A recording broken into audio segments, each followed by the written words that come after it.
ఇది పూర్తి స్థాయి లేదు ఇందులో ఆన్లైన్లో. బీసీల కోసం చేసిన దేవుడా ఆ దేవుంది ఇవాళ పుట్టినరోజు.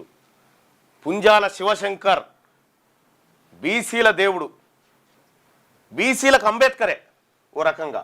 అంత గొప్ప మనిషి ఆయన. ఆయన పుట్టినరోజు ఇవాళ.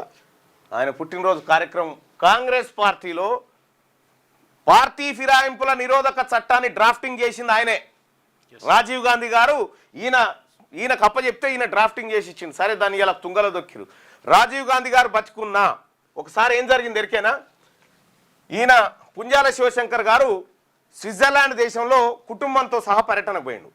పోతే ఈ ఆంధ్రప్రదేశ్లో సంక్షోభం ఏర్పడ్డది, రాజకీయ సంక్షోభం.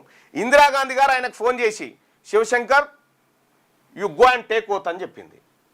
నువ్వు ఏపీకి పోయి ముఖ్యమంత్రిగా ప్రమాణ స్వీకారం చేయమంటే ఆ బీసీ బిడ్డ ఇందిరాగాంధీ ప్రయోజనం మంచి కోరేటువంటి బిడ్డ ఏం చేసిందంటే, అమ్మా మీరు చెప్తున్నారు కరెక్టే, కానీ నేను ప్రమాణ స్వీకారం చేయడం అనేది నేను కొద్దిగా ఆలోచించి చెప్తా. అది మనకు, మన పార్టీకి, మా రాష్ట్రానికి ఎలా మంచిది అవుతుంది ఎలా కాదనేది నేను ఆలోచించి చెప్తాను.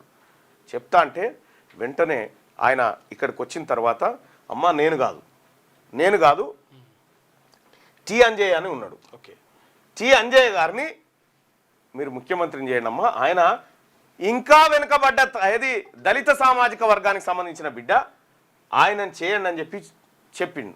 చెప్పంగానే సరే టి అంజయ్యను ముఖ్యమంత్రిని చేసింది ఇందిరాగాంధీ. చేయంగానే టి అంజయ్య మీటింగ్ పెట్టి నేను అంజయ్యను కాదని ఆయన అంజిరెడ్డిని అని చెప్పిండు.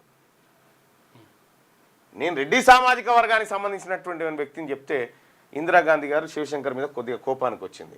వచ్చి శివశంకర్జీ అనగానే సారీ మేడం, నేను అతను దళితుడు అనుకున్నా, మంచి జరుగుతుందేమో ఆ వర్గాలకు అని చెప్పి ఆలోచన చేసినా కానీ ఇది జరిగింది.